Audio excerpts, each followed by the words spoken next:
estáis con nosotros esta tarde en una nueva conferencia de nuestros compañeros espíritas que nos obsequian tan amablemente. Hacia ellos todo nuestro cariño y agradecimiento. David Santamaría creo que lo conocemos casi todos, pero bueno, para los que no, se define como ingeniero técnico químico con formación en psicología. Es miembro fundador y actual presidente del Centre Barcelonès de Cultura Espírita y redactor del boletín Flama Espírita. Participa como conferenciante, como ya sabemos, en numerosos eventos y bueno, en su sede, conferencias cada quincena. Yo, además, a David Santamaría lo definiría como un alma sedienta de sabiduría, buscador de la verdad, con equilibrio, rigor científico, criterio, meticuloso en sus estudios espíritas, y por ello sus opiniones sobre estos temas son una verdadera enseñanza. Hoy disfrutaremos con el tema ¿Por qué creo en la inmortalidad del alma? O sea, cuando quieras, amigo David. Muchas gracias, Vicky. Muy bien, muchas gracias. Una vez más, he de dar un agradecimiento a Fraternidad Humana por haberme invitado a hablar sobre espiritismo, que es una de las situaciones que más me gusta. Gracias, Vicky, por tu presentación. Realmente estoy lejos de esos conceptos que tú vertías, pero bueno, lo que sí es cierto es que intentamos ser buenos estudiosos, leales a Kardec, para tener cada día más conocimiento y para ser o intentar ser un poco más consecuentes en nuestra vida gracias a la aportación que el espiritismo nos ofrece. El tema de hoy es un tema absolutamente básico. Posiblemente es el tema más básico de todos los que podemos estudiar en espiritismo. Lo veremos enseguida. Ahora Manel pondrá en pantalla la presentación de este trabajo de hoy y veremos la opinión de Kardec al respecto y nos daremos cuenta enseguida de que el tema es realmente extremadamente relevante, porque hay que empezar siempre por el principio. Y el principio es la existencia del alma y su inmortalidad. Ese es el principio. Si no empezamos por ahí, realmente será difícil que lleguemos a ninguna parte. En la siguiente diapositiva veremos la opinión de Kardec a este respecto. En el libro de los médiums, en el capítulo 3 titulado Método, Kardec hace unas afirmaciones que yo debo reconocer que la primera vez que lo leí me quedé muy sorprendido, porque Kardec nos diga que en el espiritismo la cuestión de los espíritus es secundaria, está en segundo término, y que no constituye el punto de partida, es un poco sorprendente, pero queda perfectamente aclarado en el tercer punto de esta diapositiva. Visto que los espíritus no son otra cosa que las almas de los hombres, el verdadero punto de partida es, pues, la existencia del alma. O sea, que en espiritismo la cuestión de los espíritus es secundaria. Hay que dedicarse primero a demostrar que el alma existe. Si no somos capaces de argumentar de una manera sólida que el alma existe, todo lo demás no tiene fundamento. Por lo tanto, es imprescindible que sepamos expresar, especialmente a aquellos que puedan acercarse a nosotros inquiriendo qué es esto del espiritismo, qué estudia, qué hacemos. Hemos de poder empezar por darles una explicación coherente, correcta, fundamentada de que somos almas, de que somos espíritus.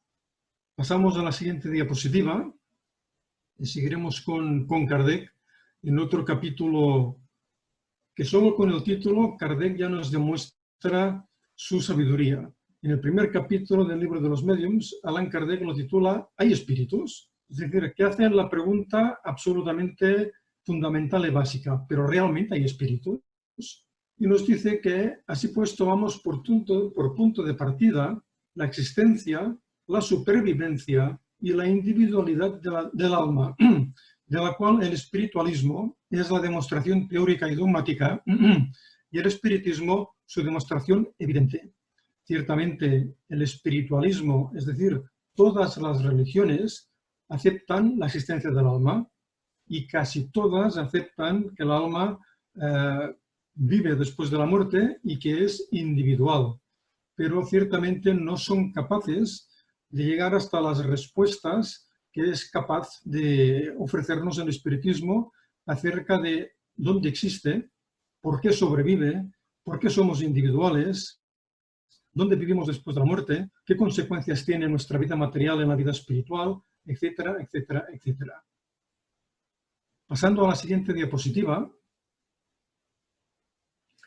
regresamos a ese capítulo 3 del libro de los Mediums y Kardec, de una manera muy didáctica, muy pedagógica, como él era, nos dice que toda enseñanza metódica debe ir de lo conocido a lo desconocido.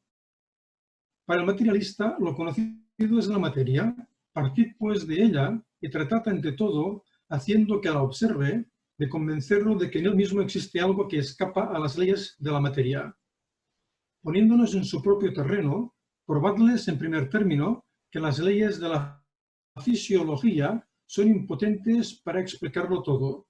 Y termina diciendo que el resto vendrá por añadidura. Y es cierto, cuando somos capaces de fundamentar que somos almas, que somos una parte incorpórea, que una cosa es el cuerpo y la otra es el alma, que el cuerpo muere y se disgrega, pero el alma continúa viviendo, ya vivía antes de que estuviera unida a este cuerpo.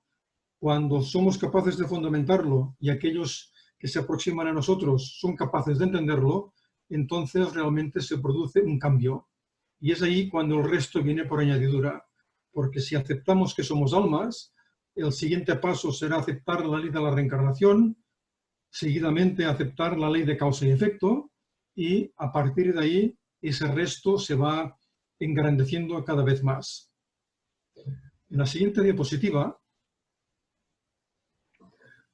veremos a este caballero de mirada profunda, realmente impresiona, es Sir Oliver Lodge, que vivió entre 1851 y 1940, fue un hombre extremadamente relevante en su época. Él era doctor en física, enseñó en las universidades de Liverpool, Birmingham y Oxford, siendo rector durante casi 20 años de la Universidad de Birmingham. Fue miembro de la Royal Society, que esto no es cualquier cosa. No todo el mundo, por muy físico que sea, por muy científico que sea, puede ser miembro de esa exclusiva sociedad. Experimentó muchísimo sobre la telegrafía sin hilos y fue el primero en transmitir una señal de radio, incluso antes que Marconi, el inventor de la radio. Fue miembro desde 1884, es decir, desde el principio, porque la Society for Psychical Research, es decir, la Sociedad de Investigaciones Psíquicas, se fundó en 1882, es decir, que él muy pronto se afilió a esta sociedad de investigación. Experimentó con Eleanor Piper, Sapia Palladino, Gladys Osborne Leonard y muchas otras personas con sensibilidad mediúmnica. Es decir, solo con estos tres nombres, que son nombres clásicos dentro de la mediunidad, uno se da cuenta de que experimentó con lo más ganado, con lo más importante de la mediunidad, de las personas con facultad mediúmnica de su época. Escribió más de 30 obras de diverso tipo. En la siguiente diapositiva veremos esta obra que él publicó en 1928 y que tituló ¿Por qué creo en la inmortalidad personal? Evidentemente el título de esta conferencia viene desde este título del libro de Sir Oliver Lodge. Él siguió publicando libros sobre el tema. En la siguiente diapositiva veremos las tapas de dos obras más, Life and Matter, Vida y Materia, y la segunda, que es una obra muy importante, Raymond o la vida y la muerte. publicada en 1916. Raymond Lodge era el hijo pequeño, el hijo menor de Oliver Lodge. Falleció en 1915, en la Primera Guerra Mundial. Era un ingeniero que se alistó voluntario al ejército y le enviaron a Francia a supervisar la construcción de trincheras. Y en una de las escaramuzas de la guerra, una granada acabó con su vida. Pero al cabo de pocos meses empezó a comunicarse a través de diversos mediums en Inglaterra a su padre, a su madre, a sus hermanos, dando pruebas muy contundentes de que él seguía vivo. Es una obra muy interesante, muy recomendable. No es fácil de encontrar hoy en día porque no hay ediciones modernas, pero vale la pena intentar buscarlo en libros de viejo, porque nos enseña que antes que Chico Javier nos hablara de esa aparente materialidad del mundo espiritual, en esta obra ya hay unas buenas e interesantes descripciones de cómo Raymond Lodge vivía en el mundo de los espíritus. Pasemos a la siguiente diapositiva y examinaremos las 7 proposiciones que Oliver Lodge nos propone en su libro. Evidentemente, cada proposición de estas, aquí solo tenemos una pincelada de las mismas, porque en su obra, porque creo en la inmortalidad personal, que es una obra que sí que se puede encontrar con relativa facilidad. Hay una edición de hace algunos años del Movimiento de Cultura Espírita CIMA, y por internet se puede encontrar alguna edición digitalizada. Pues en este primer capítulo largo, Oliver Lodge nos propone 7 proposiciones y aquí simplemente hay una pequeña pincelada de ellas. En la primera, Sir Oliver nos dice que el espíritu puede obrar independientemente de los órganos materiales, de los órganos corporales. Él considera en primer lugar esta afirmación. Realmente veremos que todas estas afirmaciones después necesitan un refrendo de investigación, evidentemente, porque es muy fácil decir que el espíritu puede obrar independientemente de los órganos corporales, pero eso hay que probarlo. En esa primera proposición, Oliver Lodge aporta un par de experiencias interesantes de su época y nos daremos cuenta de que siempre ha habido investigadores diligentes y gente seria que han tratado estos temas de una manera muy estimable y muy correcta. Mirad, ya en 1876, es decir, 7 años después de la desencarnación de Allan Kardec, William Barrett, otro investigador británico, leyó un documento sobre telepatía experimental ante la British Association. La telepatía, como veremos más adelante, es una de las actividades del alma en la cual obra independientemente de los órganos corporales. Por lo tanto, si en la telepatía se puede probar que pensamos, como veremos después, como decía, pensamos que está perfectamente probada científicamente, entonces esa afirmación de Oliver Lodge es totalmente correcta. También refiere en esta primera proposición, Oliver Lodge, que en 1894 se terminó de realizar una encuesta a 17.000 personas, que no está nada mal, promovida por Henry Sidgwick, que fue el fundador de la Sociedad de Investigaciones Psíquicas de Gran Bretaña, y que estuvieron preguntando a todas estas personas si habían tenido durante su vida alguna alucinación. Ellos por alucinaciones entendían algún contacto visual, auditivo o táctil con alguna persona desencarnada o encarnada que no estuviera allí presente con ellos. Y nos dicen que prácticamente un 10% de las personas encuestadas había tenido una experiencia de este tipo. Por eso la cuestión es altamente relevante. Durante muchos años se han hecho encuestas de este tipo y hace un par de años se publicó en Barcelona un libro de Lluís Pastor, que es un doctor en periodismo de Barcelona, y en el cual él se dedicó también a preguntar y también a recoger los resultados de muchas encuestas de este tipo, y allí se concluye que prácticamente el 25% de personas han tenido alguna experiencia de este tipo. Es decir, que el alma, el espíritu, sí que puede obrar independientemente de los órganos corporales. Segunda proposición. El cuerpo es un instrumento, pero no es aceptable pensar que mente y cerebro son la misma cosa.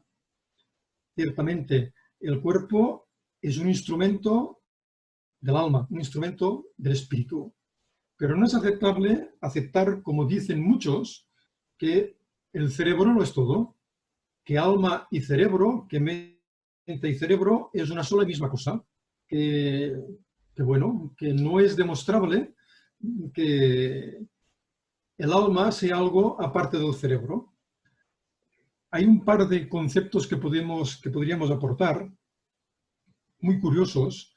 Hay una obra de Ernesto Bozzano, que fue un pensador italiano, que en las primeras décadas del siglo XX investigó mucho y publicó mucho, y tiene una obrita pequeñita que se llama Cerebro y Pensamiento.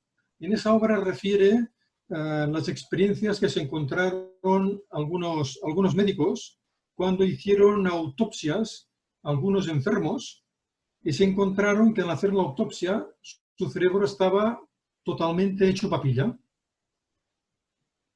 que parecía imposible que aquellas personas hubieran podido tener una vida de relación normal y corriente. Caramba, esto da que pensar. También hay una técnica que se llama hemisferectomía, que se ha practicado desde hace mucho tiempo. Me parece que leí que la primera operación que se realizó fue en 1928, pero que se sigue realizando, y es en casos de epilepsias muy graves, en las cuales se separan los dos hemisferios cerebrales y la persona sigue actuando con suficiente normalidad. Por lo tanto, si al cerebro le pueden pasar tantas cosas y la persona continúa teniendo su proceder bastante normal, quiere decir que cerebro y mente, que cerebro y alma no son una misma cosa, ni mucho menos. Pasando a la tercera proposición, nos dice Lodge que ni la vida ni el espíritu dejan de existir cuando se separan de su órgano o instrumento material.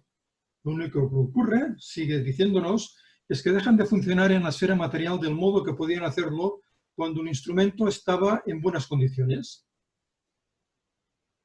Este es uno de los puntos principales dentro de la enseñanza espiritista, evidentemente. Para nosotros ni la vida ni el espíritu dejan de existir después de la muerte del cuerpo físico. Al contrario, es cuando el espíritu está más vivo que nunca, porque en el mundo espiritual está en su hábitat natural. Esto Kardec nos lo refiere muchas veces, y los espíritus que colaboraban con él también, que el hábitat natural de nosotros como espíritus es el mundo espiritual.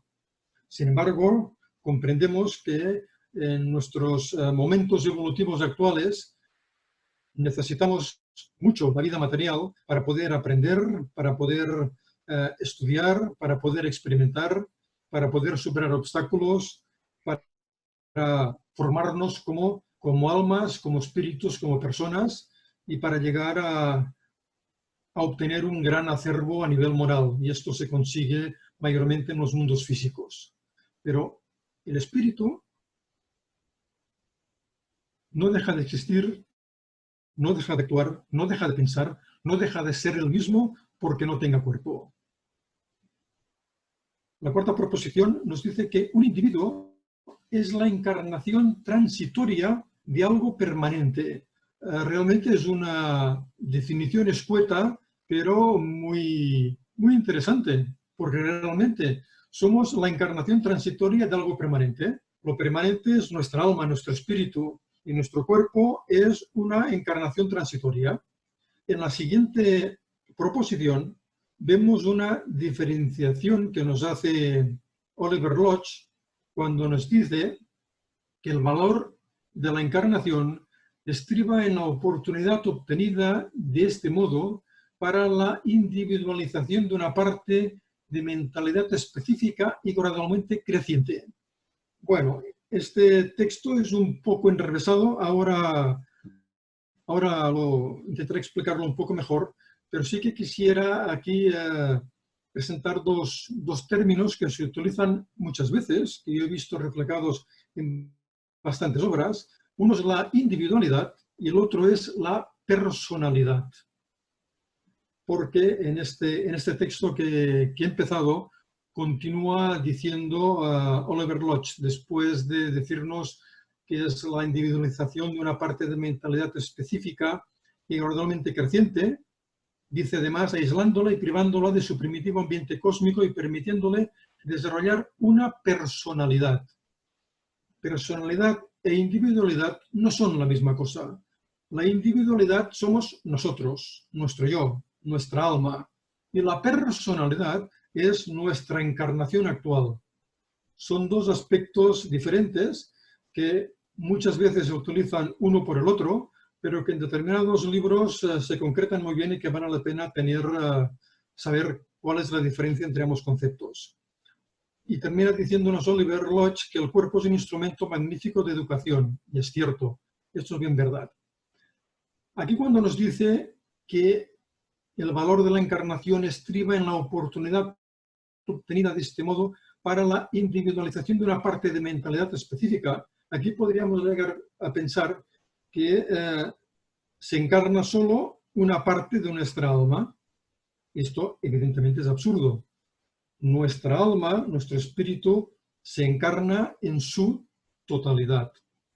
Esto que puede parecer un poco fuera de lugar, yo lo he visto en varios libros, en libros bastante serios, pero en los que los autores no tienen un concepto sólido a este respecto.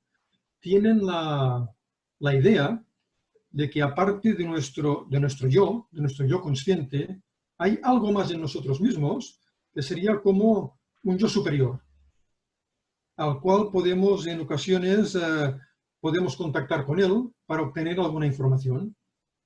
Si por este yo superior entendemos nuestro inconsciente, estaríamos de acuerdo. Pero es que nuestro inconsciente, es decir, ahí donde están reunidos todas las experiencias, todos los recuerdos de nuestras vidas anteriores, eso forma parte de nosotros mismos, forma parte de nuestra alma. No es algo que esté fuera, que esté lejos de nosotros, no. Somos nosotros mismos. Por lo tanto, no tenemos un yo superior en nuestro yo consciente, no. Solo hay un yo, que somos nosotros, con limitaciones, con olvido del pasado, con dificultades, pero un solo yo. Muy bien. La sexta. Esta individualidad tiene que subsistir y sobrevivir, por tanto, a su separación del organismo material, porque si no sobreviviera, ¿qué pasaría con nosotros? Sería un esfuerzo absurdo, sería un esfuerzo inútil, sería un esfuerzo triste. Si la vida se acaba con la vida del cuerpo, realmente no vale la pena.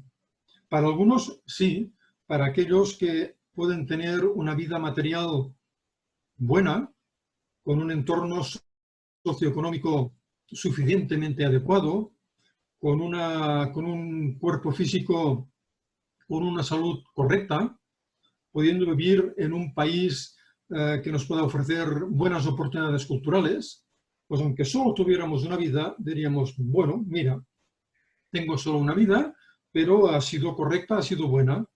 Pero sin embargo, si nacemos con deformidades, con problemas, con dificultades físicas, en un entorno socioeconómico totalmente deprimido, si nacemos en un país que no nos puede ofrecer ningún recurso cultural o muy pocos, realmente son dos tipos de vida incompatibles, totalmente incomparables.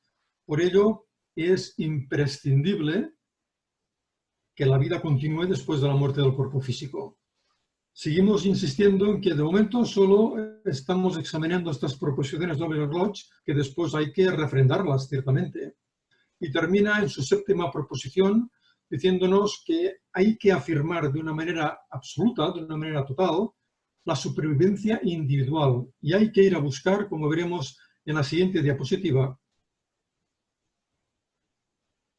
tenemos que ir a buscar esas demostraciones.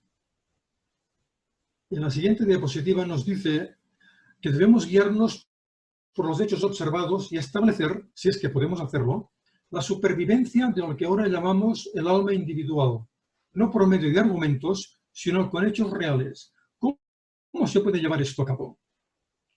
Ciertamente, como ya decía al principio, estas proposiciones de Oliver Lodge son lógicas, son correctas, son coherentes, pero tienen que sustentarse sobre alguna demostración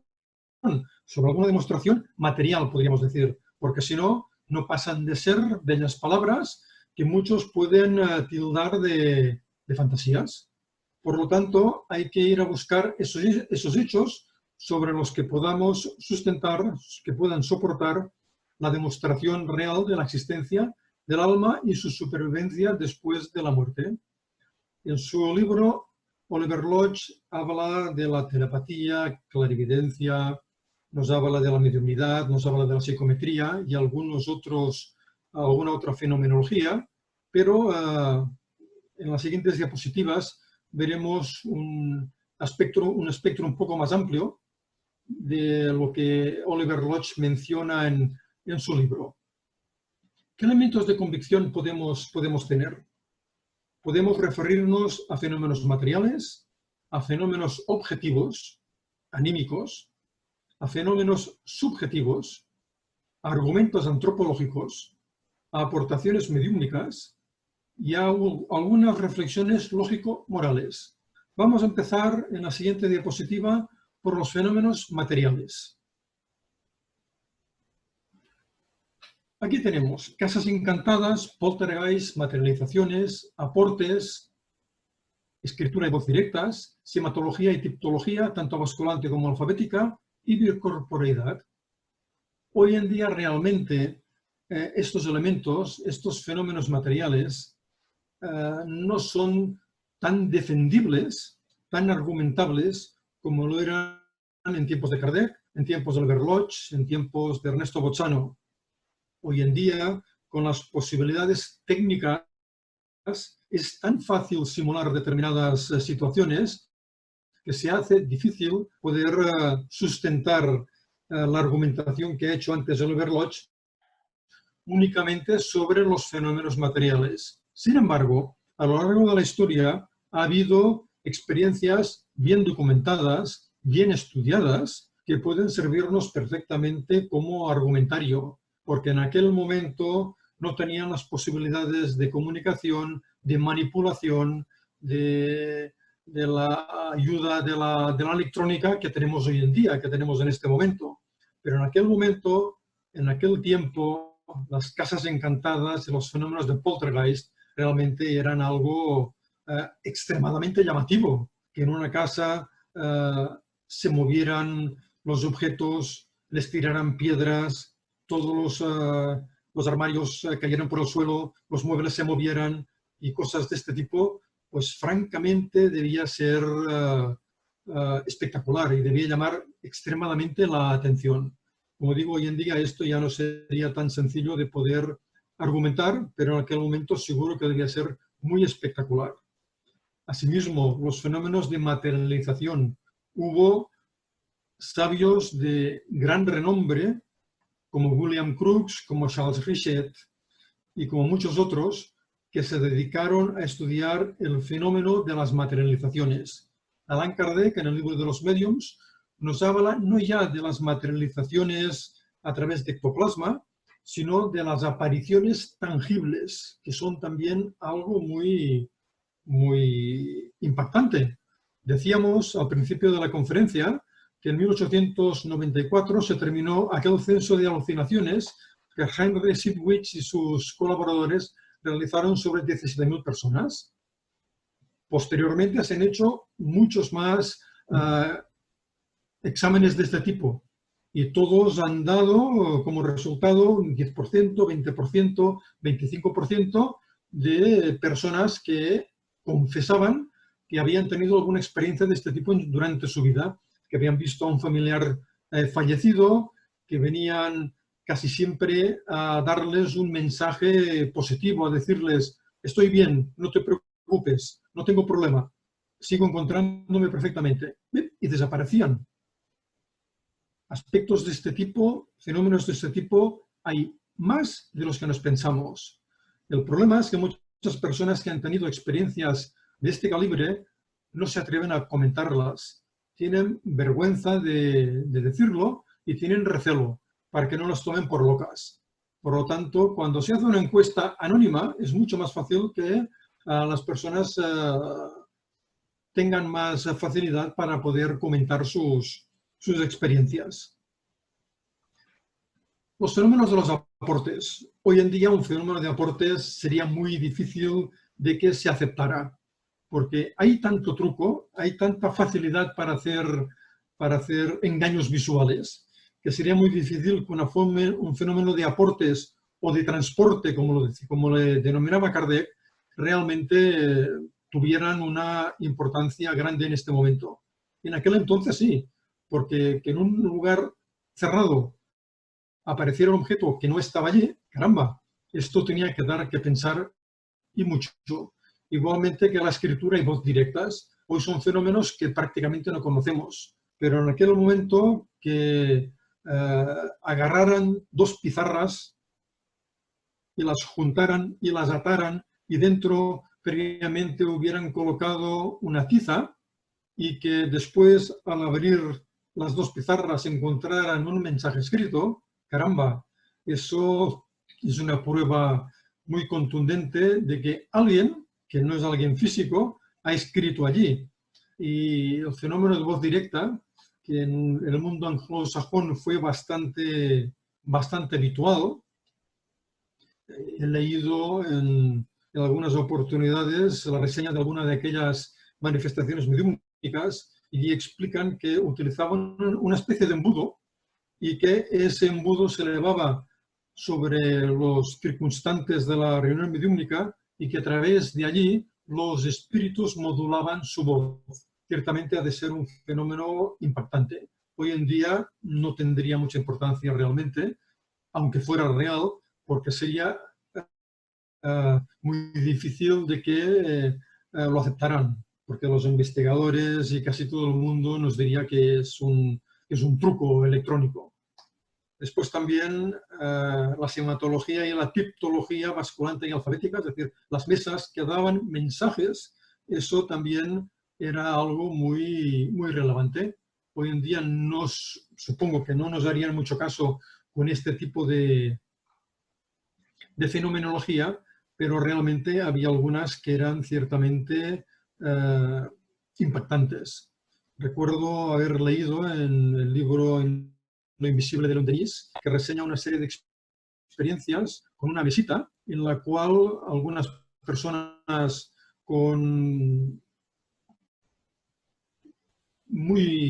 intelectualmente muy preparadas hacían unas preguntas muy concretas a los espíritus que se manifestaban a través de la mesa. Por ejemplo, les decían, defíneme en 9 palabras lo que es la fe, o en 12 palabras lo que es la razón. Y la mesa contestaba seguidamente de una manera brillante, con unas definiciones correctísimas a lo que le proponían.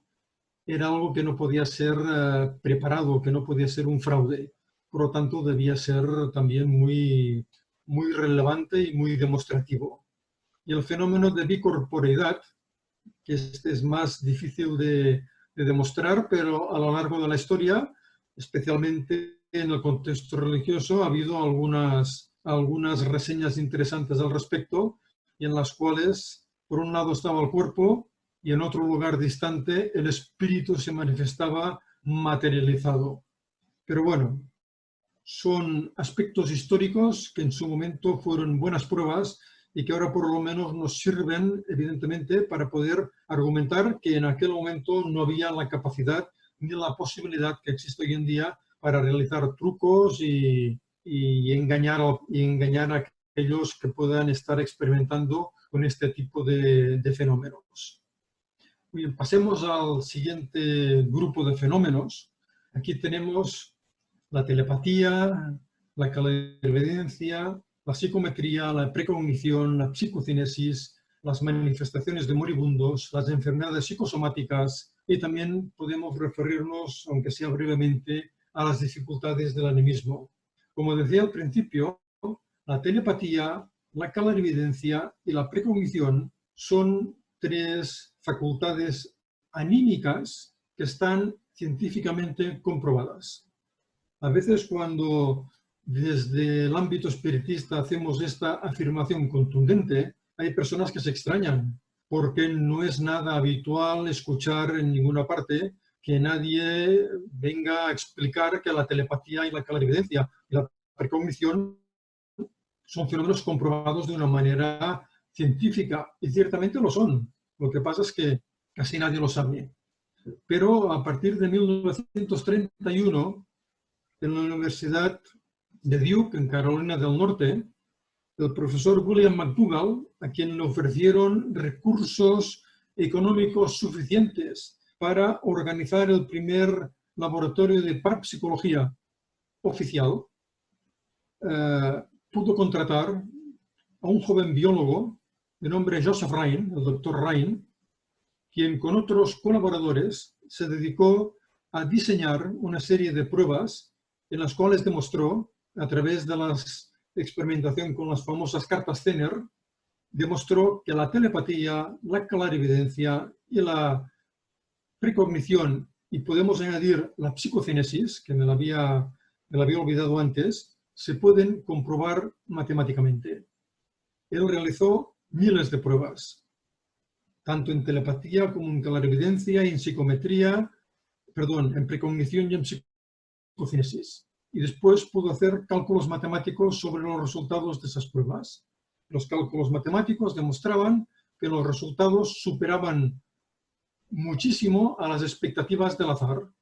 Por lo tanto, la telepatía ya no debería tener discusión, ni en la clarividencia, ni en la precognición, ni en la psicocinesis. Es decir, transmitir el pensamiento de una persona a otra, el poder, a través de la clarividencia o doble vista o lucidez, comprobar una realidad física, pero no con los sentidos físicos, sino con el sentido anímico, con el alma directamente, poder prever determinadas situaciones del futuro a través de la precognición o el movimiento de objetos, es algo que el doctor Rhine demostró matemáticamente. Por lo tanto, son unas pruebas en las cuales podemos apoyarnos de una manera importante.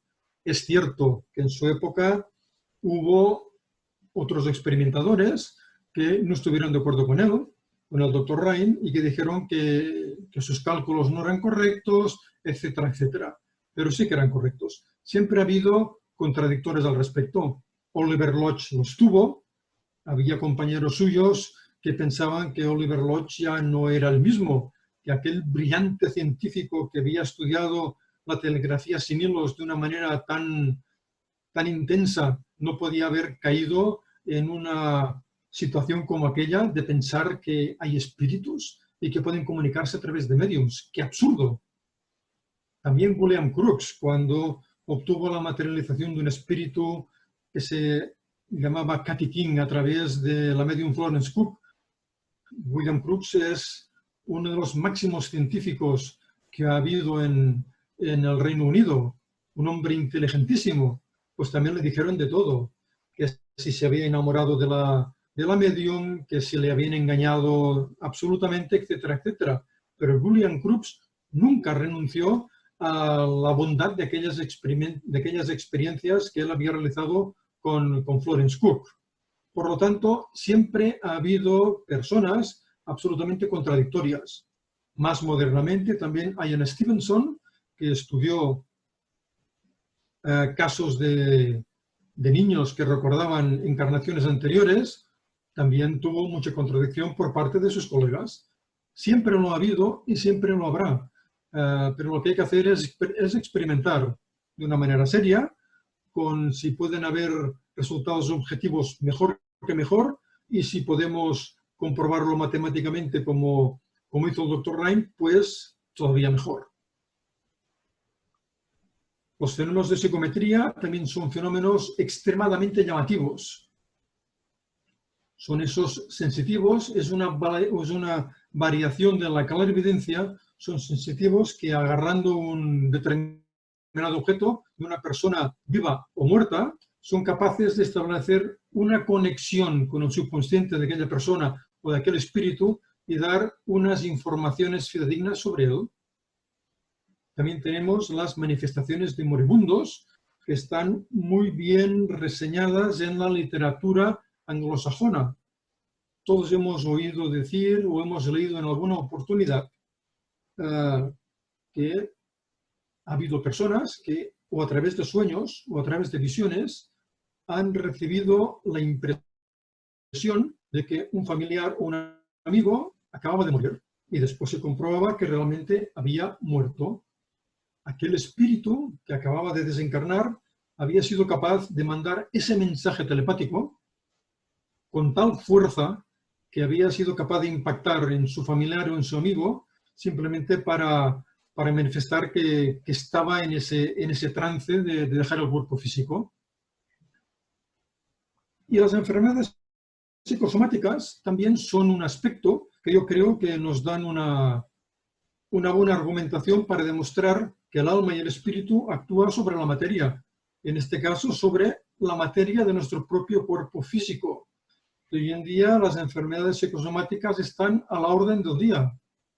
De los aspectos más interesantes que se oyen es que si nuestras emociones positivas y negativas influyen de una manera positiva o negativa sobre nuestro sistema inmunológico. Y esto lo dice la medicina oficial, no lo decimos los espiritistas, ni mucho menos. Por lo tanto, si nuestras emociones son capaces de repercutir en nuestro sistema inmunológico, quiere decir que nuestra alma, nuestro espíritu, es capaz de influir de una manera directa sobre nuestro cuerpo y de una manera comprobable. El animismo ciertamente tiene dificultades, porque es muy fácil decir que esto son fantasías, son sensaciones personales, que son extrapolables, pero cuando personas como el Dr. Rhine son capaces de demostrarnos que la telepatía, que es un fenómeno anímico, es una realidad, eso ya pasa de ser un fenómeno subjetivo a un fenómeno objetivo. Por lo tanto, el animismo es una de las principales pruebas de que el alma existe, y eso es muy importante. Muy bien, en la siguiente diapositiva tenemos otra serie de fenómenos que son, por ejemplo, los sueños, los sentimientos y las emociones, el sonambulismo, el hipnotismo, la regresión de la memoria, las experiencias fuera del cuerpo, las experiencias cercanas a la muerte. Muchos de ellos son fenómenos subjetivos, pero que en muchas oportunidades pasan a ser fenómenos objetivables. Por ejemplo, los sueños, son algo muy personal, muy subjetivo, pero a veces hay sueños muy claros. Hay sueños premonitorios que no se pueden explicar simplemente por una fantasía de nuestro cerebro, ni mucho menos. Son algo muy contundente. Y sueños premonitorios los ha habido y los hay. Los sentimientos y las emociones también nos dan una idea de que en nuestro cuerpo, en nuestra estructura personal, hay algo más aparte del cuerpo, aparte de la parte física. Porque que el cerebro tenga sentimientos y emociones se nos hace un poco difícil de entender. Que pueda ser receptivo a los sentimientos y a las emociones del espíritu, ahí sí, ahí perfectamente. Y que esos sentimientos y esas emociones puedan influir positivamente y negativamente en nuestro cuerpo también, sin duda. Y esto lo vemos cada día, lo vemos en muchas oportunidades en nosotros mismos. Si nos fijamos en una cosa tan tonta como es cuando a veces nos encontramos enfermos o nos duele alguna articulación o tenemos alguna molestia, estamos muy preocupados por ello. Vamos al médico y el médico nos dice, no te preocupes, no tiene importancia, te voy a poner una medicación y este dolor pasará seguro. Salimos del médico con la mitad de los dolores desaparecidos, como si dijéramos. La preocupación mucho más disminuida. Y sin embargo la situación es la misma, ¿eh? Es exactamente la misma, pero nuestro estado de ánimo es otra cosa. Y el estado de ánimo es algo propio del alma, propio del espíritu. Son cosas, son aspectos que tendrían que hacer pensar a aquellos que solamente creen que la materia es lo único que hay en nosotros. El sonambulismo, el hipnotismo, la regresión de memoria son situaciones que se dan en estado de emancipación del espíritu.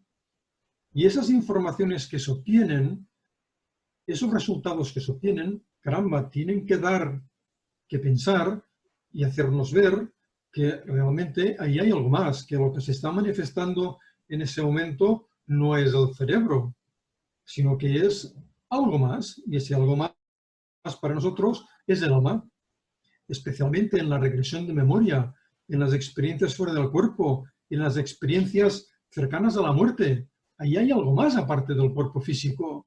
Ya sé que hay muchas controversias al respecto, pero caramba, cuando en una regresión de memoria bien hecha el paciente es capaz de dar una serie de datos concretos que pueden ser comprobables, caramba, ahí hay algo más aparte de lo que el cerebro pueda recordar. En las experiencias fuera del cuerpo, experiencias conscientes fuera del cuerpo, en que el alma se puede trasladar, puede ver otros aspectos y puede después explicarlos y pueden ser comprobables, ahí hay algo más también, evidentemente. Y el summum ya son las experiencias cercanas a la muerte, en que el alma, en determinadas circunstancias, tiene esa experiencia fuera del cuerpo, puede ver todas las vicisitudes que le ocurren a su cuerpo en aquel momento, generalmente dentro de un quirófano, y después puede explicarlas. Ha habido muchos argumentos al respecto para contrariar la verdad de estas experiencias cercanas a la muerte, pero los investigadores serios que se dedican a estudiar estos fenómenos dicen que no, que ahí hay algo más aparte de cualquier otra cuestión material, que la falta de oxígeno en el cerebro, que el exceso de dióxido de carbono, que si esto, que si el otro, nos dan una respuesta suficiente. Os recomiendo un libro muy interesante de un cardiólogo holandés llamado Pim van Lommel. Es un libro titulado Consciencia más allá de la vida. Está en castellano, se puede encontrar, hay una edición de 2015. Es un libro extremadamente interesante en que este cardiólogo que se encontró con las experiencias cercanas a la muerte refiere a algunos casos que son indiscutibles, algunos casos que no se pueden contradecir por ningún lado. Son clarísimos, son casos de libro. Es un libro extremadamente interesante. Bien, en la próxima diapositiva tenemos algunos argumentos antropológicos. Por ejemplo, la instintiva hostilidad que tenemos las personas por la idea de un aniquilamiento. Es que es algo tan triste pensar que aquí se acaba todo. Tanto esfuerzo, tantas veces tanto sufrimiento, tantas dificultades para nada. Caramba. Otro aspecto antropológico que también llama la atención es el culto a los muertos. Es un culto que ha existido prácticamente siempre. Entonces, si nuestros antepasados tenían un respeto hacia los muertos, ¿por qué lo tenían? Si no hubieran querido absolutamente nada más, si no hubieran tenido sensaciones mediúmnicas que les demostraran que los espíritus de los muertos estaban allí mismo, y seguro que los ha habido en toda la historia de la humanidad, siempre habrá habido personas con sensibilidad mediúmnica que habrán tenido percepciones directas de los fallecidos y que habrán podido dar ese testimonio. Y eso habrá fomentado también ese culto a los muertos, porque siempre se ha tenido un respeto por esa circunstancia, por la muerte. Y ciertamente, finalmente, el temor a Dios. Hasta que comprendemos que a Dios no hay que temerle, a Dios hay que amarle.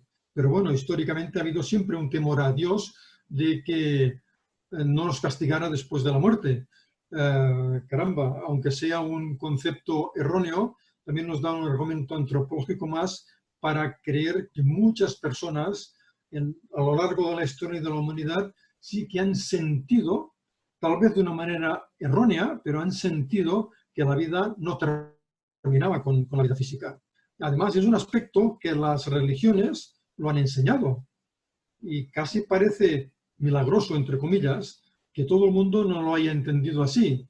Pero, sin embargo, las religiones tienen limitaciones a la hora de poder explicarlo, porque les faltan argumentos como los que el espiritismo nos puede aportar. Bien, en la siguiente diapositiva vemos la aportación mediúnica en la búsqueda de esos hechos reales. Por un lado está la identificación de espíritus, que no siempre es fácil, ni mucho menos. Kardec ya lo reflejó en el libro de los médiums, pero también nos decía que a veces la identificación tampoco es tan importante, tampoco es tan relevante. Lo importante es el mensaje que el espíritu nos venga a transmitir. Si es correcto, si es interesante, si es intelectualmente elevado, pues caramba, intelectual y moralmente elevado, perfecto, no hay ningún problema. La dificultad es cuando un espíritu se presenta y dice, soy fulanito de tal. Caramba, ahí la circunstancia cambia. Y es entonces cuando hemos de esforzarnos a través de nuestras preguntas si podemos comprobar que este fulanito de tal es realmente fulanito de tal. Y las cosas no son excesivamente sencillas, porque los espíritus tampoco lo tienen fácil para poder identificarse. Muchas veces tienen que recurrir a aspectos casi triviales para poder identificarse de una manera total. León Denis refleja en su obra En lo invisible que he mencionado antes una experiencia que realizaron en Estados Unidos hace ya muchos años, pero que es perfectamente todavía vigente, y en la cual, a través de dos telegrafistas que estaban separados por un par de kilómetros, dos personas intentaron identificarse a través de mensajes telegráficos. Les costó muchísimo, les costó muchísimo. También podemos pensar nosotros ahora mismo, si tuviéramos que identificarnos de una manera total a través de un correo electrónico, sin poder aportar ningún aspecto gráfico, ningún aspecto documentado, sino únicamente una descripción de quién somos, también nos costaría un poco a veces, porque especialmente hoy que es tan fácil obtener a través de las redes sociales información sobre las personas, no es tan sencillo. Sé que para los espíritus no es tan fácil, pero a lo largo de la historia ha habido identificaciones concretas. A través del medium Francisco Cándido Xavier hubo muchas buenas identificaciones. Chico Xavier recibía cartas de jóvenes desencarnados en accidentes, cartas en las que la letra, la firma, el mensaje eran concretísimos, eran como los que habría escrito aquel joven si hubiera estado encarnado. Y entonces los repartían a las personas que estaban fuera, que Chico Xavier no tenía ni idea de quién estaba allí fuera, pero él recibía aquel mensaje por una persona que estaba esperando fuera de la casa. Estas son pruebas muy contundentes. Otras ha habido también. Eleanor Piper, medium norteamericana que mencionábamos antes, que fue un sujeto de experimentación para muchos investigadores de la época, como Oliver Lodge, y que dio alguna identificación concretísima y correctísima. Por lo tanto, las ha habido y es una aportación mediúnica muy buena. Hay también manifestaciones totalmente opuestas a la personalidad y a las ideas del medium. Cuando se nos dice que a través del medium no se comunica a nadie, sino que el medium o en estado sonambúlico o simplemente a través de una idea fantástica que él tiene nos dice cosas absurdas, no aceptarían estos aspectos. Pero sin embargo, hay comunicaciones que son totalmente contrarias a lo que piensa y siente el medium. No es lo más habitual, pero ocurre perfectamente. En los años 30 del siglo pasado hubo en Londres una reunión mediúnica en la cual se manifestaba un espíritu que se autodenominaba como Silver Beach. Silver Beach era realmente un espíritu muy instruido que hablaba corrientemente sobre la reencarnación en un ambiente como el británico, opuesto a la idea reencarnacionista, y además lo hacía a través de un medium que era claramente contrario a la idea de la reencarnación. Pero Silver Beach, que era un espíritu superior a todos ellos, podía dominar aquella facultad mediúmnica y dar su mensaje opuesto a las ideas del medium. Después también las manifestaciones de espíritus turbados y obsesores. Están tan lejos esas manifestaciones de la manera de ser y de actuar del medium, y que a veces pueden dar informaciones también muy concretas.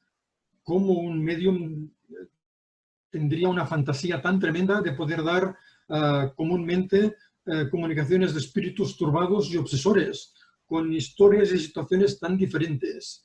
Mediums que muchas veces son personas normales, con una cultura normal, con unos conocimientos materiales normales, a veces incluso limitados, pero sin embargo son capaces de transmitirnos variedad grande de historias diferentes que que los espíritus nos cuentan a través de ellos. Y finalmente una experiencia que hoy en día no sé si tendría mucho sentido, como decía antes, caramba, con el móvil en la mano, con la tablet y con otros artilugios electrónicos sería difícil de comprobar. Sin embargo, en tiempos de Ernesto Bolzano, en los años 30-40 del siglo pasado, las correspondencias cruzadas eran una manifestación mediúnica muy interesante y que probaba que había allí realmente un espíritu ajeno al medium que estaba dando aquellas comunicaciones. Eran unas comunicaciones que obtenían mediums distintos que vivían a considerables distancias los unos de los otros, y el mismo espíritu les dictaba una comunicación, primero a través de un medium, una página, la siguiente página a través de otro medium, la tercera página a través del primer medium, y así de una manera salteada, y hasta que al cabo del tiempo no podían unir las dos colecciones de comunicaciones, aquellos escritos no tenían sentido. Como digo, hoy en día esto no tendría mucho argumento para defender, pero en aquel tiempo sí, evidentemente. Y como argumento de lo que se hacía en aquellos tiempos, pues también nos sirve. Vamos a la siguiente diapositiva, en la cual podemos hacernos unas reflexiones lógico-morales. ¿Por qué luchamos tanto durante la vida si la vida se acaba y nosotros dejamos de vivir para siempre? Por otro lado, si se acepta la idea de la existencia de Dios, hemos de asumir que su obra es perfecta. Es decir, que nosotros somos perfectos en potencia. Por lo tanto, si hemos de desarrollar esa perfección, necesitamos tiempo. Y en solo una vida no tenemos oportunidad de hacerlo. Por ello necesitamos mucho tiempo después de la muerte. ¿Y qué razón de ser tendría el amor? El amor que sentimos las personas unas por las otras. A veces amores tremendos. ¿Qué razón tendría? Ninguna. Si al final de la vida se acaba todo, no tendría ninguna razón de ser. Y sin embargo el amor es el gran motor de la humanidad. En la siguiente diapositiva tenemos un resumen de las aportaciones de la ciencia, como que ya hemos ido examinando, la demostración de la telepatía, de la clarividencia, de la psicocinesis, de las vidas pasadas, de las experiencias cercanas a la muerte, y la demostración, tal vez a largo plazo, de la existencia del perispíritu, que realmente ya está hasta cierto punto demostrada, porque cuando en la Unión Soviética los investigadores rusos llegaron a detectar un cuerpo bioplásmico, como lo denominaron ellos, aquello era el perispíritu.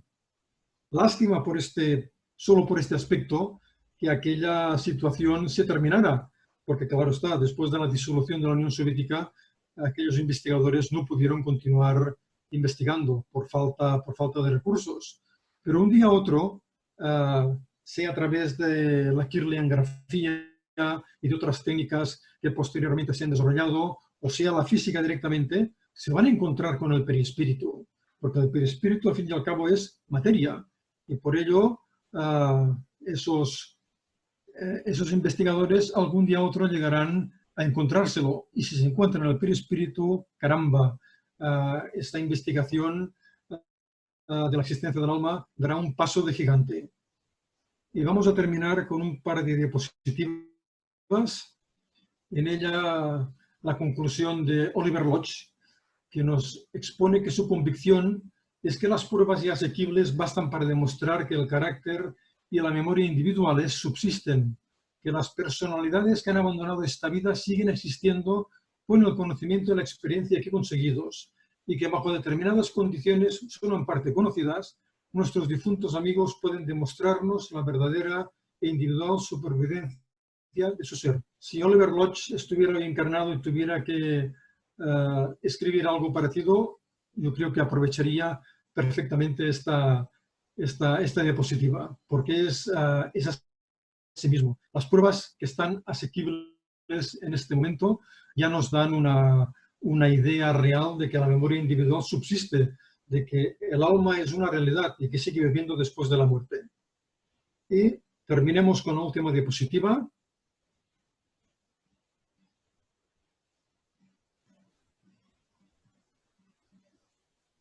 Si puedes darle otro clic, Manel, por favor. Sí. No sé. Uy.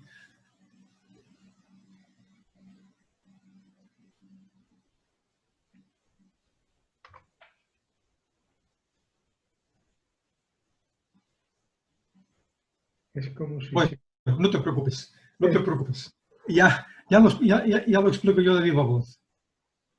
En este recuadro rojo tendría que salir una palabra que es creencias. Y en el óvalo azul, la palabra convicciones. Los seres humanos vamos transitando de las creencias a las convicciones. Las creencias han sido imprescindibles durante nuestra trayectoria anterior, hasta que la ciencia ha podido ir argumentando estas realidades que hemos ido examinando en esta conferencia. Entonces, de las creencias pasamos a las convicciones y hemos de quedarnos siempre con las convicciones que tienen un asiento en la ciencia. Porque las creencias, que han sido muy útiles y que siguen siéndolo para muchas personas en nuestro planeta, son un componente que cuando se presentan tempestades morales no resisten muchas veces. Las tempestades morales pueden arrasarnos intelectual y moralmente.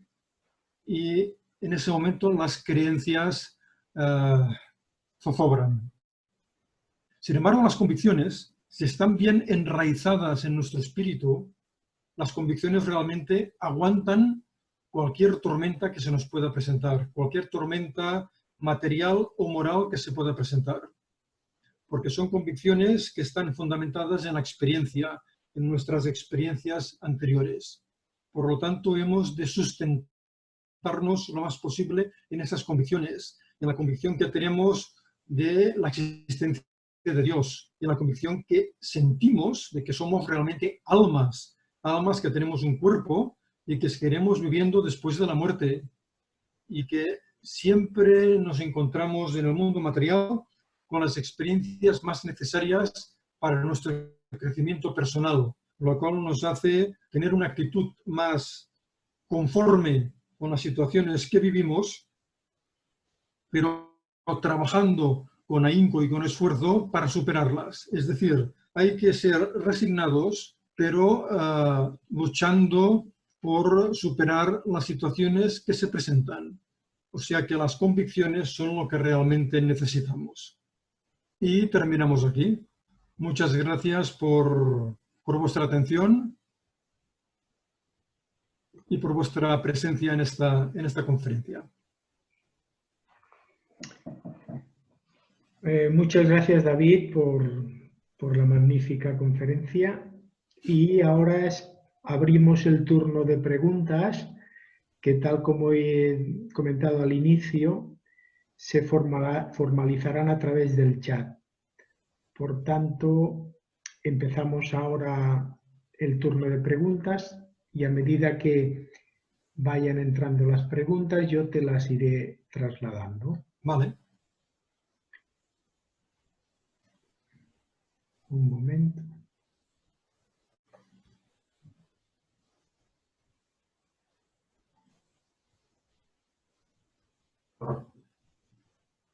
La pregunta primera, de Yolanda Clavijo. ¿Hay mediums no espíritas que pueden tener certeza acerca de la inmortalidad del alma, de la mediunidad, pero no creen en el principio de la reencarnación? Es verdad. Aprovecho para saludar afectuosamente a Yolanda.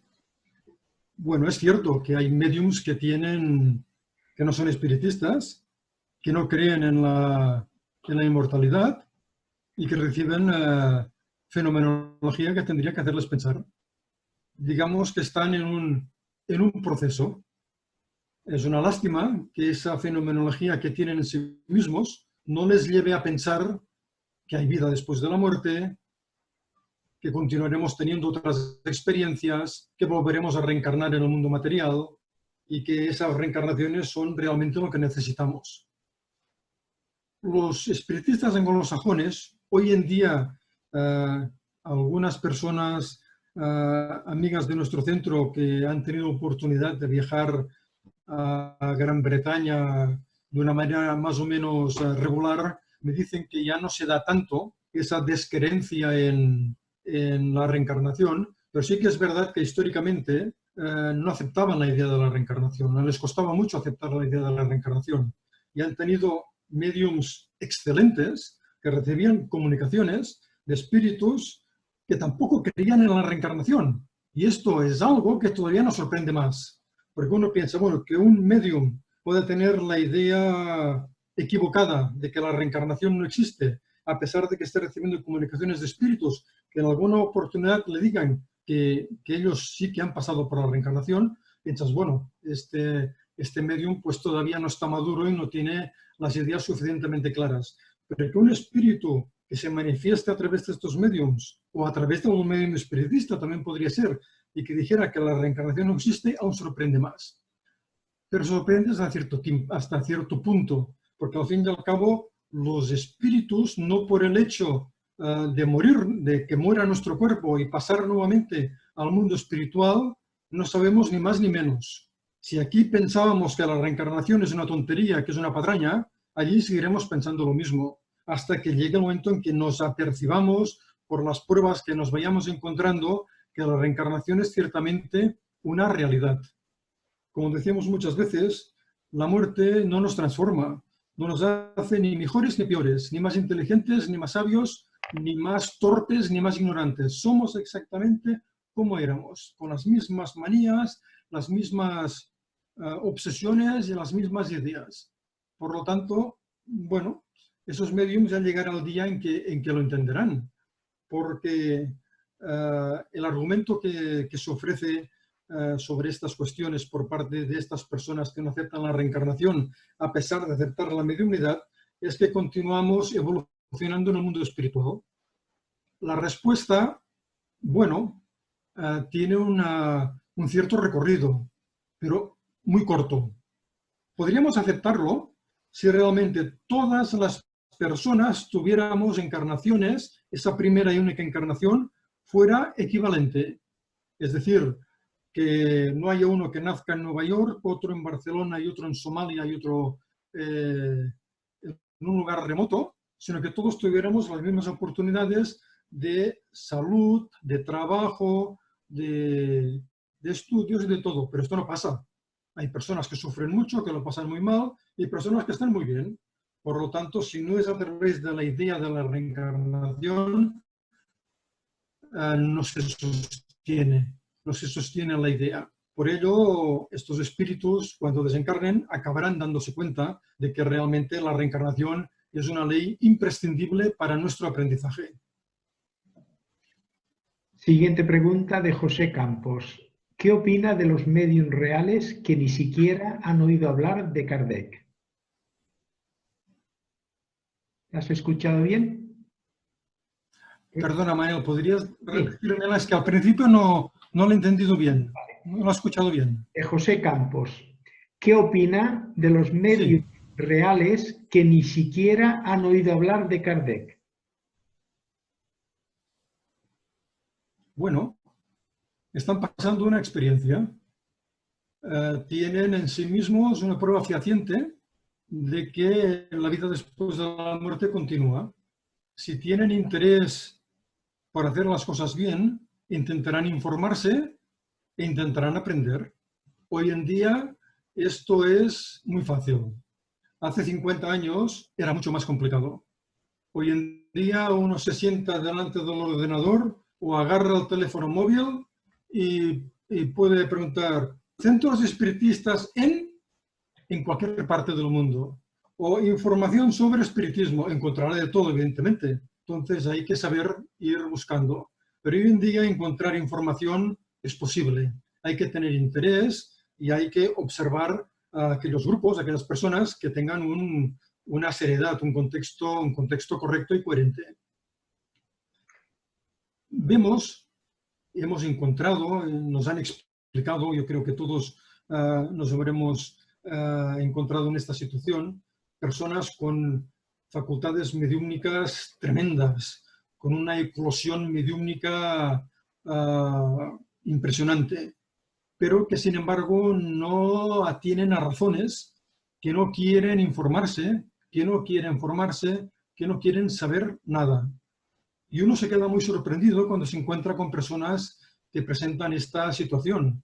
Nosotros en nuestro centro lo hemos podido observar directamente en alguna oportunidad, personas que nos explicaban una serie de fenomenología mediúmnica que si era absolutamente cierta lo que nos estaban transmitiendo, caramba, era algo tremendo.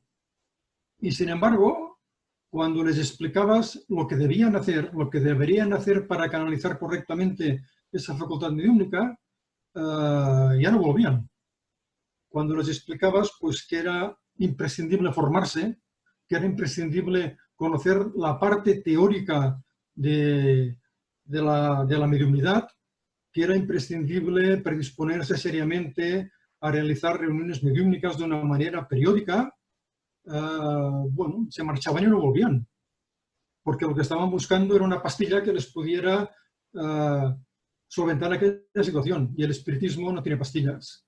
El espiritismo no tiene aspirinas que curen la mediunidad o que curen los problemas que las personas tenemos. El espiritismo nos ofrece un camino, nada más. Entonces, esas personas que son médiums reales, pero que no conocen a Kardec, tienen dos caminos. Quedarse con esa mediunidad y tener seguramente molestias por tener esa situación, y hay personas que les ocurre. Hay bastantes más personas de lo que pensamos que les ocurre, o intentar informarse, intentar buscar ayuda. Hoy en día esto es más fácil.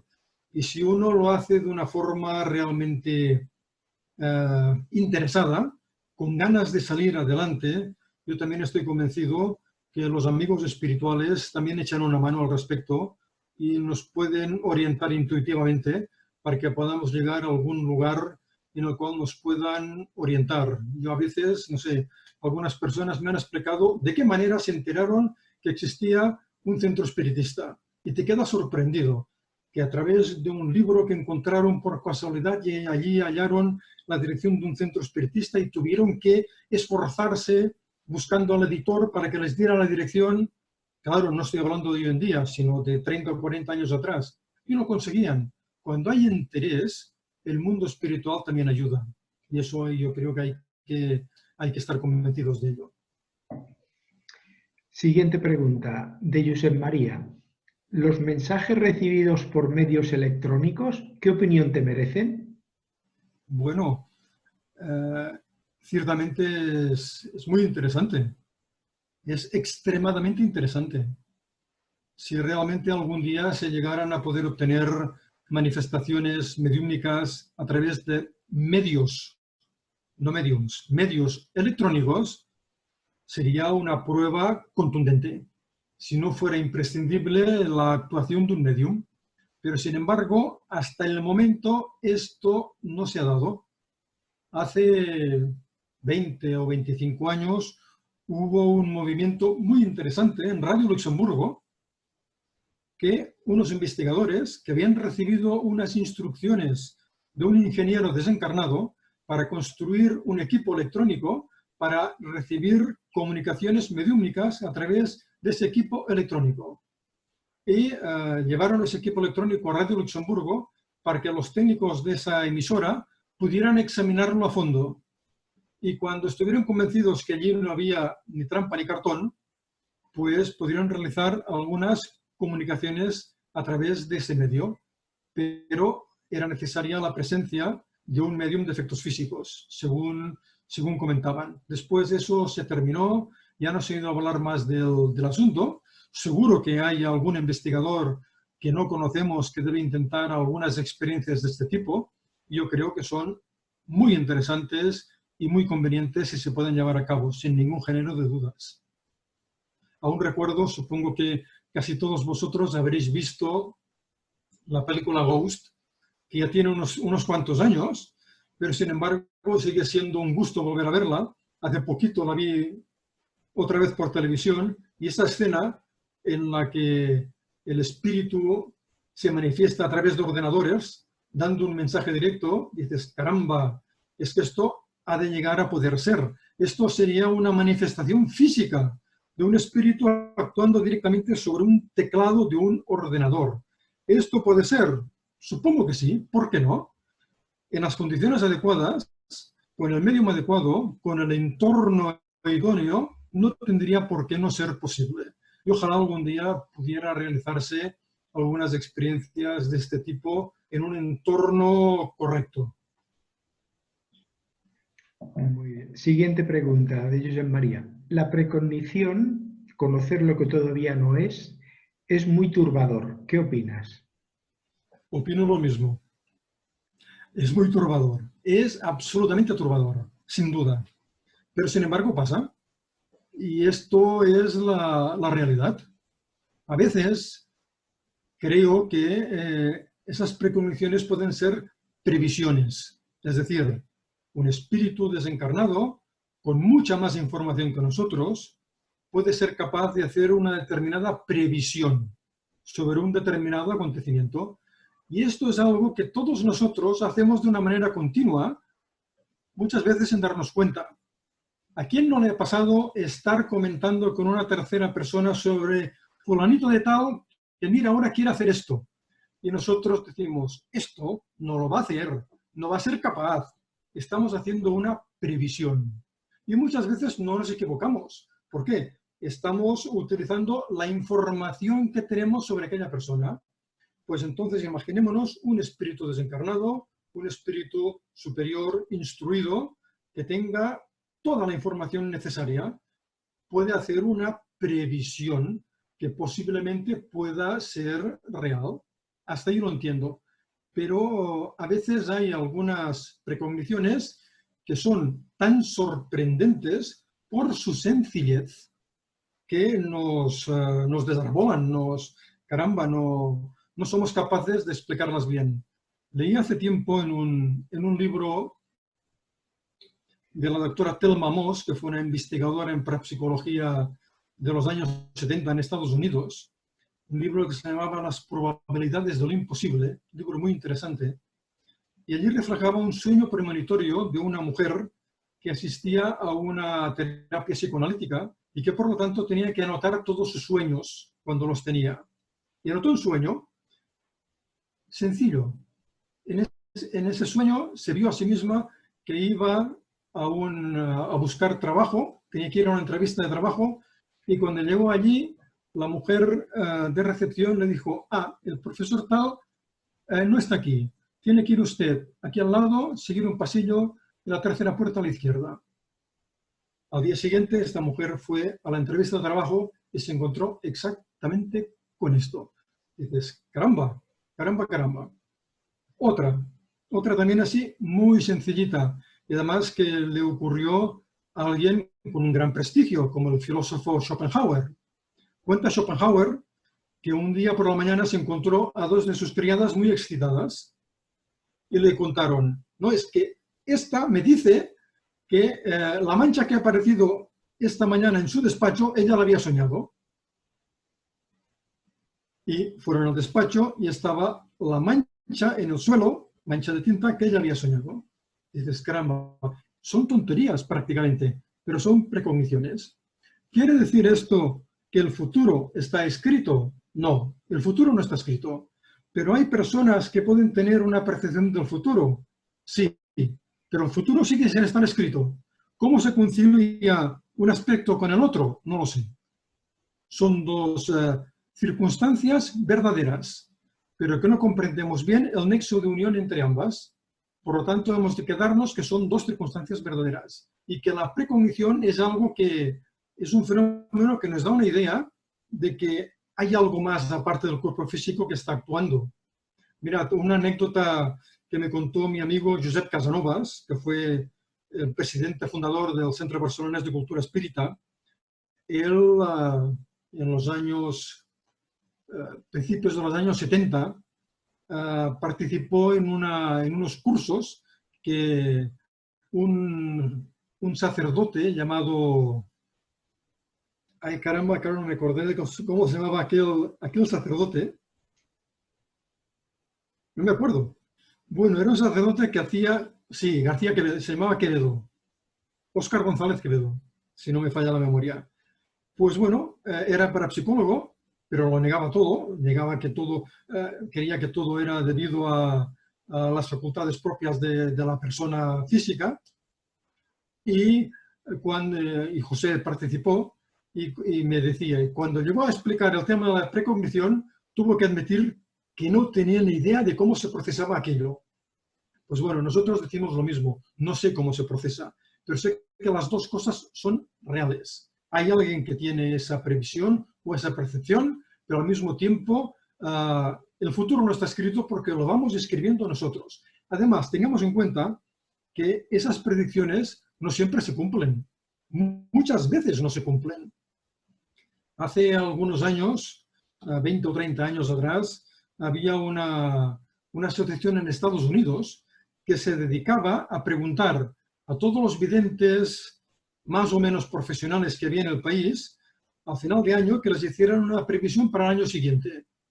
Se cumplían un 5% de las previsiones o algo así, no mucho más. Es decir, que no todas las previsiones se cumplen. ¿Y por qué? Porque entre que el sensitivo tiene la percepción y que aquello tendría que pasar, hay un lapso de tiempo en el cual los protagonistas de esa situación pueden cambiar de actitud, pueden cambiar ese futuro.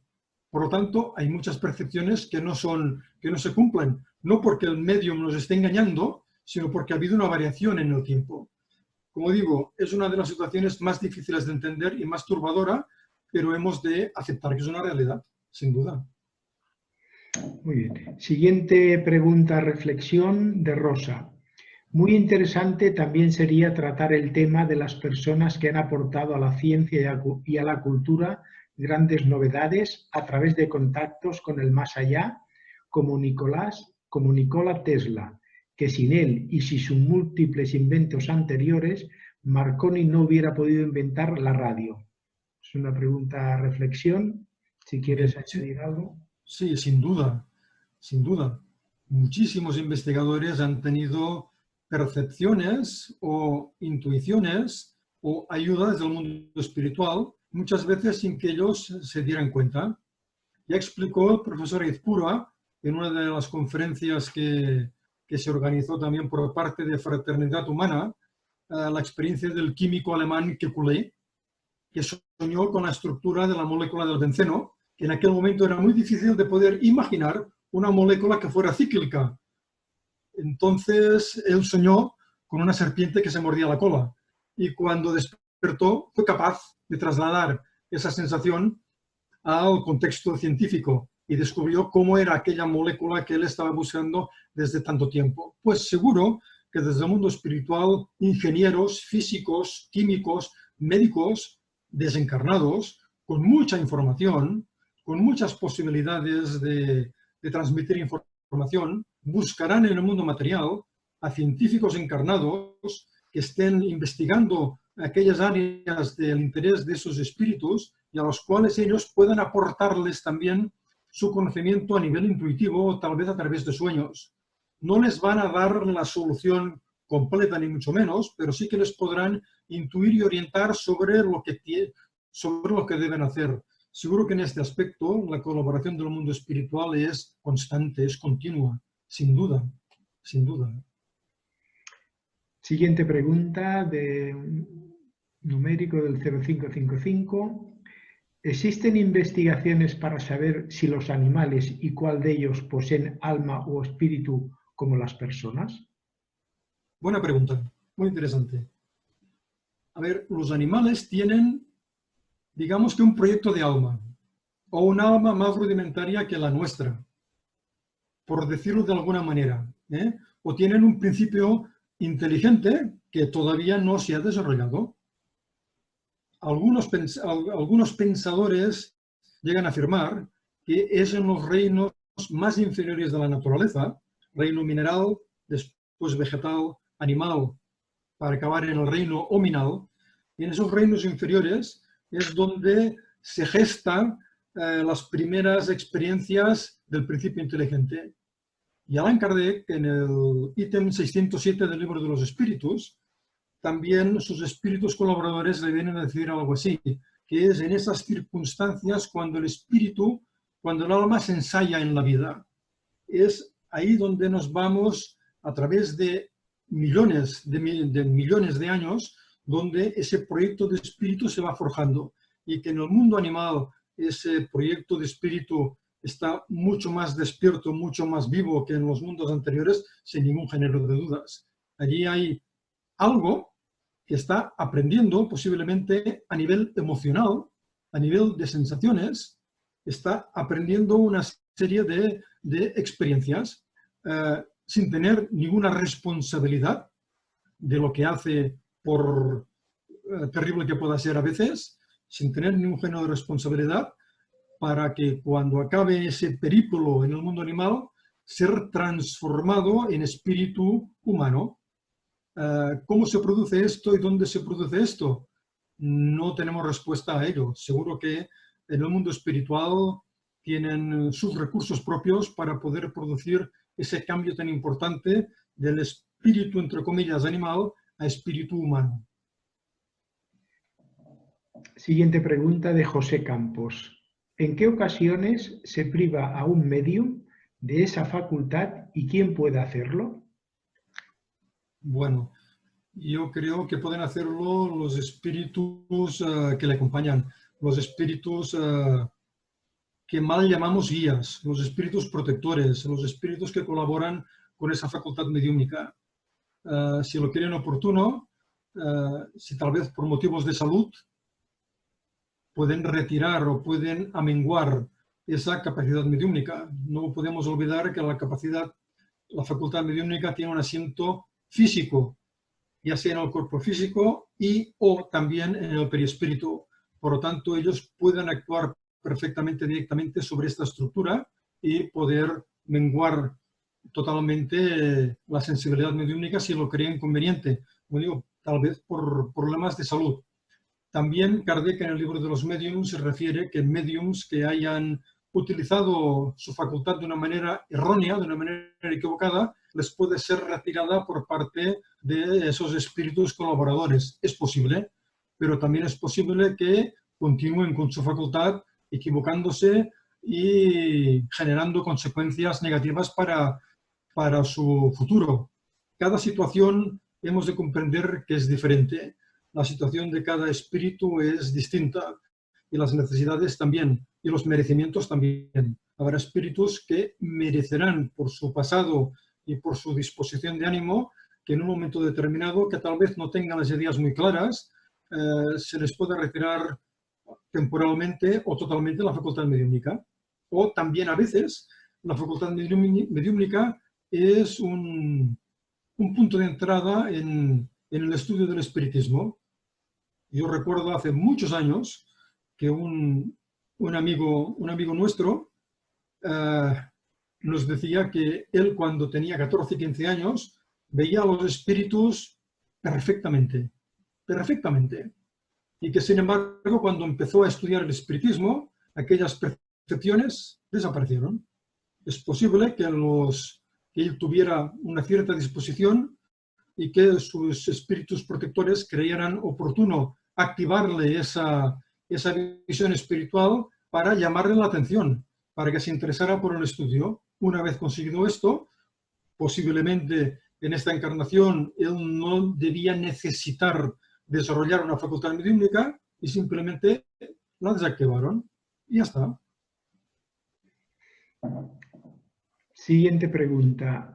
También pregunta reflexión de José Arroyo que dice: ¿existen investigaciones actuales en transcomunicación en Brasil, Estados Unidos, Canadá y Reino Unido, por mencionar algunos? Efectivamente, los espíritus se comunican por métodos electrónicos de muchas maneras.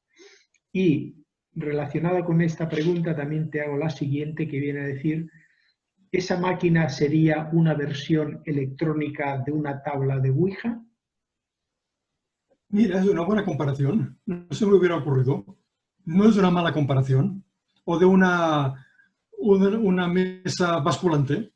Podría ser esto mismo. No es una mala comparación, no. No es una mala analogía. Pues es estupendo que haya estas investigaciones electrónicas que nuestro querido amigo José Arroyo estaba comentando. Ojalá que pudiera haber literatura en castellano sobre ello, porque realmente yo creo que sería muy interesante y aportaría muy buenos elementos para la reflexión de muchas personas. Pero es excelente que haya investigadores que se atrevan y que tengan interés en realizar este tipo de investigaciones. Vale, y en principio iba a decir la última pregunta, pero acaba de entrar otra, por tanto pienso que estamos en las dos últimas preguntas y después pasaremos al tema de agradecimientos, que también es justo hacer mención. Si el futuro no está escrito, ¿cómo se puede visualizar a través de la precognición? Bueno, y es más o menos lo que decía en la respuesta de antes. Ya me gustaría saberlo. Ya me gustaría saberlo. Se proponen a veces algunos ejemplos. Por ejemplo, valga la redundancia, Kardec en obras póstumas nos ofrece el ejemplo de un hombre está en lo alto de una montaña y entonces ve a una serie de viajeros, de personas que están transitando por un camino y que cuando den vuelta a un recodo se encontrarán con unos ladrones. Esta situación para los viajeros es el futuro. Para el hombre que está encima de la montaña es el presente. Hoy en día diríamos, caramba, si tuviera un móvil podría avisar a esos viajeros que les van a asaltar. Estaría haciendo una precognición, porque él está viendo el futuro. Está viendo lo que pasará, porque están siguiendo por un camino del que no tienen escapatoria, se van a encontrar con estos delincuentes. Son ejemplos que se nos ponen, pero realmente una respuesta concreta no la tenemos. Como decía antes, no podemos aceptar que el futuro esté escrito porque nosotros lo vamos construyendo sobre la marcha. Mira, déjame que os ponga un ejemplo que leí en un libro hace tiempo, en uno de los ejemplos de Francisco Cándido Xavier, en una de sus obras. Había un espíritu encarnado que tenía un defecto físico muy evidente y muy molesto. Tenía un sarpullido por todo su cuerpo que le producía enormes picores. Sin embargo, era un hombre muy digno, un hombre honesto, un hombre correcto, un hombre trabajador, que en el espiritismo había encontrado muchas respuestas a la propia situación que estaba padeciendo.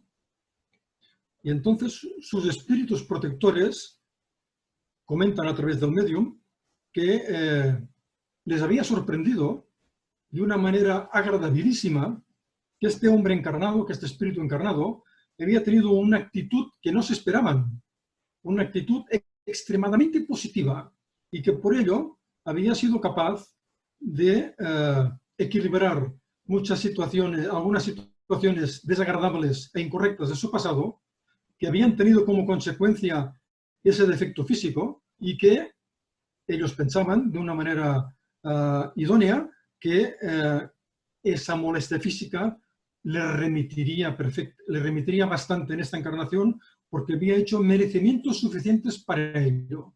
Por lo tanto, si esos espíritus protectores se los hubiera preguntado antes de encarnar esta alma, ¿cómo ves? ¿Cómo se va a desarrollar? Hubieran dicho, bueno, va a padecer toda la vida de una manera atroz por culpa de esos picores.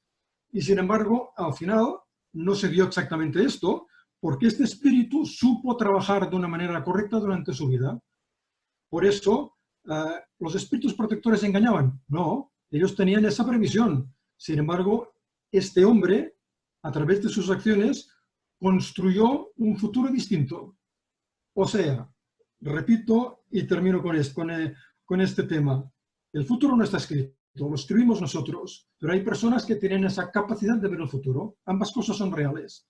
¿Cuál es el nexo de unión? No lo sé. Algún día se encontrará, pero hemos de aceptar que ambos aspectos son ciertos.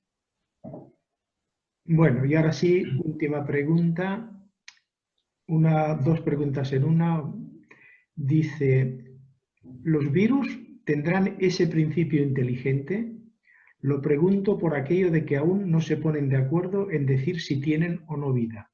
La siguiente pregunta, dentro de la misma pregunta, otra que dice, ¿cuándo el principio inteligente de un animal va a hacer ese cambio a convertirse en un alma? ¿Encarnará en otro mundo menos avanzado que el nuestro? Empiezo por la segunda. ¿Cuándo va a producirse ese cambio?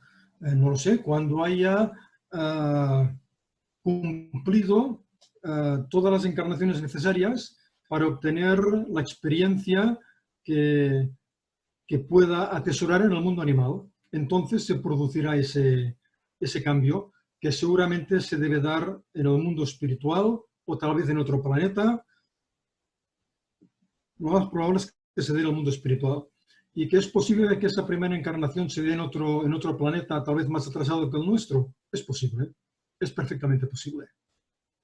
Y la primera pregunta, la de los virus. Bueno, el gran antropólogo y jesuita Pierre Teilhard de Chardin decía que en todo corpúsculo hay conciencia, queriendo decir, ese principio inteligente que nosotros decimos que está todavía tan rudimentario en los reinos inferiores de la naturaleza, empieza desde abajo del todo. Entonces, los virus, las bacterias, las células, tendrán también esa pequeña porción de principio inteligente que no se da cuenta de nada, que es algo que está solamente aprendiendo en esas experiencias materiales. Sí, sí, claro que sí. Si aceptamos esa evolución desde los mundos más inferiores de la naturaleza. Hay investigadores que no lo creen así, hay pensadores que creen que la evolución empieza desde el mundo vegetal. No lo sé. Lo más normal, lo más lógico sería que empezara desde el principio.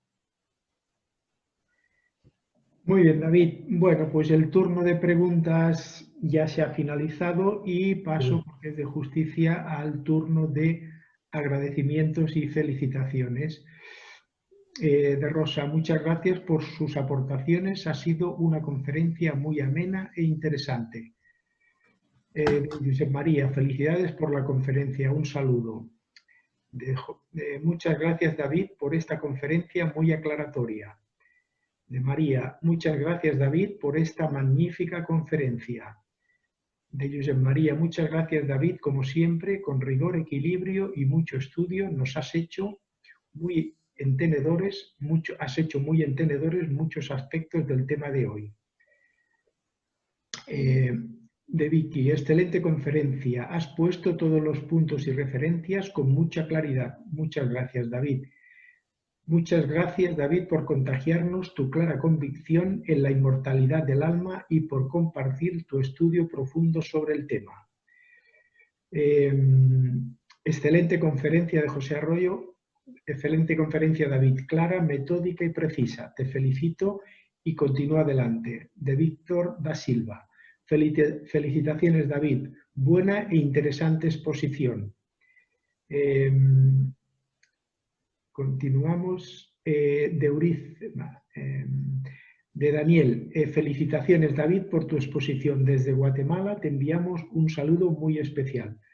De Emily, muchas gracias David, excelente conferencia y excelentes aclaraciones y respuestas. Y gracias a la organización por brindarnos la posibilidad de seguir aprendiendo. De Vicky, una segunda conferencia magnífica con las respuestas a las preguntas. Bravo. De Carlos Alayón, excelente conferencia. De Vinacima, gracias don David, grandes aportes. De Carlos Alayón, excelentes. De Frederick, gracias David por la claridad, una abrazada. De Nia, muchas gracias David por darnos esta oportunidad de información. De Yasira, excelente y clara exposición, felicidades. Y por último, saludos desde Puerto Rico y gracias por hacer de esta cuarentena algo más llevadero mientras aprendo cosas nuevas. Desde Venezuela, Adriana Gómez desde Venezuela, gracias por la conferencia.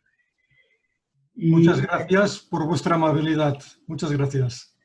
Y acabado el turno de las felicitaciones, pues bueno, y antes ya de dar por finalizado este acto, agradecer nuevamente a nuestro querido amigo David Santamaría por esta magnífica conferencia, esclarecedora y que nos abre el pensamiento y todas las ventanas que se pueden abrir para seguir avanzando.